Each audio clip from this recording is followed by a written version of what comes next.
And Broz, brand new Gixxer এখন আমার হাতে। আর প্রথম অবস্থায় এখন হচ্ছে যে ফুয়েল নিতে হবে, ফুয়েল নিয়ে দেন হচ্ছে যে আপনাদের সাথে একটু রাইডিং করব। চলেন তাহলে আগে ফুয়েল নিয়ে নেই। আমারই কয়টা বাইক? 1 2 3, আমারই হচ্ছে 4টা বাইক এখন তেল নেবে। ফুল ফুল।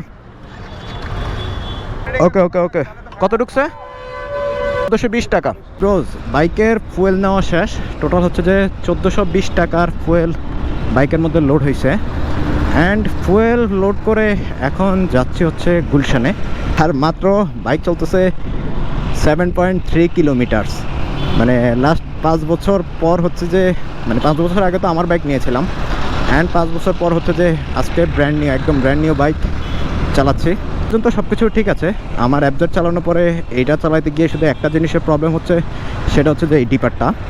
যদিও আমার হচ্ছে যে বাম হাতের বৃদ্ধাঙ্গুলের মধ্যে ডিপার, বাট এটার হচ্ছে যে এই আঙ্গুলে থাকার কারণে আমার জন্য একটু কষ্টদায়ক হয়ে যাচ্ছে। মানে আঙ্গুল অলরেডি ব্যথা হয়ে গেছে ডিপার দিতে দিতে।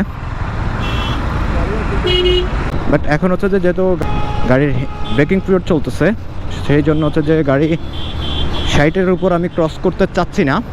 মিনিমাম 1500 থেকে 2000 কিলো পর্যন্ত হচ্ছে যে ব্রেকিং পিরিয়ডটা মানা ভালো, না মানলেও কিছু করার নাই, কিন্তু মানাটা আপনার জন্য বেস্ট।